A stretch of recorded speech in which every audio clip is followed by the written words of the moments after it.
رہ گیا وہ نابود ہے. ان کی حیثیت یہ ہے. اور آگے چل کے یہ حدیث کا سلسلہ آگے جا رہا ہے تو خالق اکبر یہ کہتا ہوا نظر آتا ہے ان ہستیوں کو اگر کہیں بھی تجھے زندگی میں حاجت پڑ جائے یا کسی کو بھی حاجت پڑ جائے ان کا واسطہ دے دے میں ان کی حاجتیں پوری کر دوں. اگر ان ہستیوں کو جاننا چاہتے ہو یہ عام ہستیاں نہیں ہیں. ان کے نام بھی میں نے اپنے ناموں سے اشتقاق کیا ہے. انا المحمود هذا محمد، انا العلی هذا علی، انا الفاطر هذه فاطمہ، انا المحسن هذا الحسن، انا القدیم الاحسان هذا حسین ابن علی. صلوات پڑھے عالم.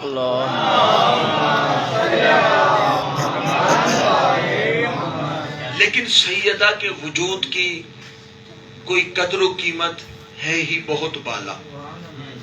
رسالت مآب جیسی ذات اگر کہہ دیں فاطمہ تو ام ابیہا، فاطمہ وہ ذات ہے جو باپ کی بھی ماں لگتی ہے.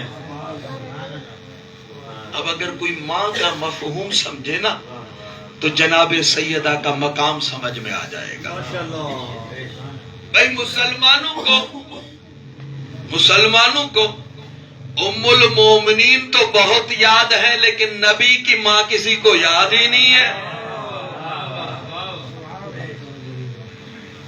مومنوں کی مائیں تو سب کو پتا ہے لیکن جس کے لیے نبی مکرم کہیں کہ فاطمہ تو ام ابیہا، یہ مومنوں کی مائیں نہیں ہے، یہ خود نبی کی ماں ہے. مسلمانوں خیال رکھنا فاطمہ عام ذات نہیں ہے. فاطمہ وہ ہے جس سے میرا حتی نبی مکرم نے معرفی کرتے ہوئے یہ فرما دیا انا شجرۃ وہذا اصلھا، میں ایک درخت کی مانند ہوں، اس کی بنیاد فاطمہ ہے. باپ ہمیشہ بنیاد ہوا کرتا ہے لیکن رسالت مآب پتہ نہیں کس معراج پہ پہنچانا چاہتے ہیں کہ یہاں سلسلہ عام باپ بیٹی کا نہیں ہے، یہاں نورانی سلسلے کا ایک تسلسل ہے جس کو سمجھانا چاہتا ہوں کہ فاطمہ وہ شخصیت نہیں، یہ باپ کی بھی ماں لگتی ہے.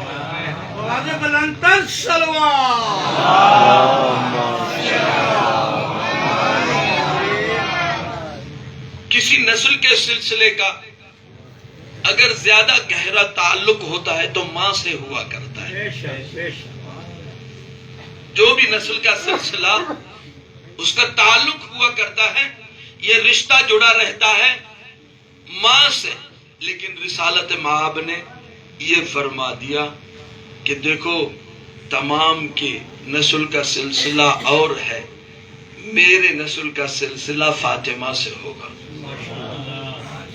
میری نسل کا سلسلہ اگر میری پہچان ہوگی، میری بنیاد کہیں بھی سید کہلائے گا تو وہ سیدہ کے وجود سے ہوگا. لیکن وہی ماں کہتے ہیں، تاریخ میں یہ نقل کرتے ہیں کہ جناب سیدہ جب نہ سنا کہ بابا طائف میں گئے ہیں تبلیغ کو اور وہاں زخمی ہو گئے ہیں تو بی بی پریشان ہے، ایسے پریشان ہے جس طرح مائیں بچوں کے لیے پریشان ہوا کرتی ہیں. اور رسالت مآب کا واقعاً ایسے ہی خیال کیا جس طرح مائیں خیال کرتی ہیں. بارہا رسالت مآب نے اسی وجہ سے فرمایا فاطمہ تو ام ابیہا. میں کہوں رسالت مآب یہ بھی فرما سکتے تھے کہ ابنتی امی، میری بیٹی میری ماں ہے. نہیں، رسالت مآب یہ بتانا چاہتے ہیں کہ فاطمہ ام ابیہا، فاطمہ کا وہ وجود ہے جو خالق اکبر نے اس کو اور کسی سے اشتقاق کرنا، کسی اور جگہ سے نام لینا پسند نہیں کیا، اپنے ناموں سے اشتقاق کر کے بتا دیا کہ فاطمہ کا رشتہ ہے تو میری ذات سے جڑا ہوا۔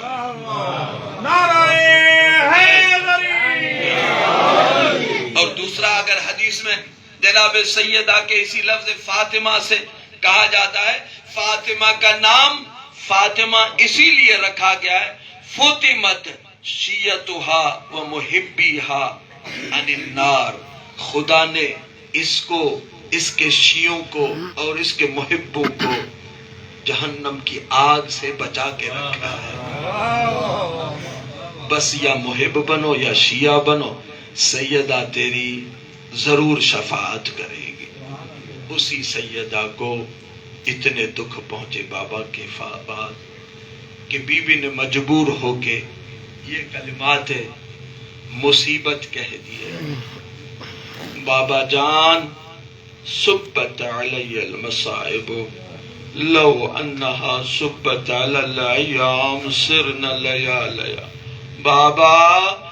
بابا وہ تیری فاطمہ جسے اماں کر کے پکارا کرتے تھے، بابا جان وہ تیری فاطمہ جسے بضعت منی کر کے پکارا کرتے تھے، بابا جان وہ تیری فاطمہ اگر مسجد میں آیا کرتی تھی، آپ خطبے کو چھوڑ کے اٹھ کے استقبال کو آیا کرتے تھے، بابا جان آپ کے بعد پرسہ دینے کے لیے یہ قوم اگر آئی ہے تو دروازے پہ آگ لے کے آئی ہے، بابا جان جب نہ آگ لگائی گئی تو آگ لگنے کے بعد جب دروازہ جلا میں نے اسی کو سہارا دے کے روکنے کیا کیا، کسی ظالم نے ایسی ٹھوکر ماری جو بی بی دروازے اور دیوار کے درمیان آ گئی، جب نہ دروازے اور دیوار کے درمیان آئی تو ظالم نے ایسا زور دیا بی بی کی پسلیاں ٹوٹ گئی، بی بی کی پسلیاں ٹوٹنے کے ساتھ ساتھ محسن بھی شہید ہو گیا۔ بی بی نے رو کے کہا فضت یا فضت خزینی، او فضا آنا اب آگے زہرا کو سنبھالنا، میری پسلیاں بھی ٹوٹ گئی، میرا محسن بھی شہید ہو گیا۔ بی بی نے شاید یہ بھی کہا بابا جب نہ یہ ظالم گھر میں آئے تھے میرے چھوٹے چھوٹے بچے گھبرا گئے تھے، میرے حسن و حسین گھبرا گئے تھے۔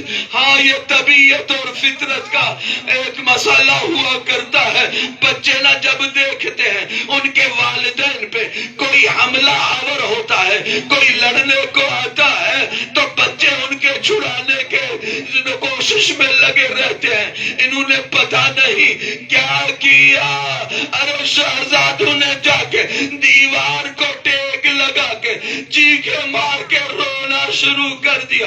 مولا حسن سے کسی نے پوچھا مولا آپ اس گلی سے جو آپ کے گھر کے نزدیک ہے اسی گلی سے آپ گھر کیوں نہیں جایا کرتے، کوئی اور گلی لے کے آپ گھر کیوں جاتے ہیں مسجد؟ مولا نے کہا میں کیا کروں، جب نہ اسی گلی پہ نظر پڑتی ہے ماں کے اس تماچے پہ نظر پڑتی ہے، ظالم نے میری ماں کے رخسار پہ ایسا تماچا مارا تھا میری ماں گلی میں بے ہوش ہو گئی۔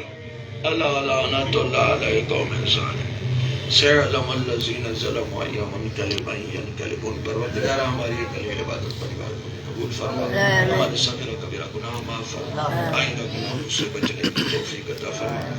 مالک الہ تو بڑا کریم ہے، اپنا کرم نوازی تمام مومنین کے شرعی حاجات پوری فرما، جو مومنین بیمار ہیں شفاء کامل اور عاجل ہے، یہ مومنین کا نظر و نیاز قرض و اخراجات دانی مانی خدمات ذکر کا ثواب اپنی بارگاہ میں منظور و مقبول فرما، اس کا اجر و ثواب ان کے مرحومین کے نام اعمال نیک میں درج فرما، انہیں محمد و آل محمد کی محفل نصیب فرما، حاضرین کے مرحومین کو بھی اسی ثواب سے بہرے مند فرما، تمام مومنین کے توفیقات خیر میں اضافہ فرما، رزق و روزی میں خیر و برکت عطا فرما، جو پریشان حال ہیں ان کی پریشانیاں دور فرما، جو بے روزگار ہیں بہترین روزگار عطا فرما۔ مقروضوں کے غیب سے قرض ادا فرما، 12ویں سرکار کا جدید ظہور فرما، ہمیں ان کے حقیقی سپاہی ربنا تقبل منا انك انت السميع العليم برحمتك يا ارحم الراحمين بحق محمد يا سيدنا محمد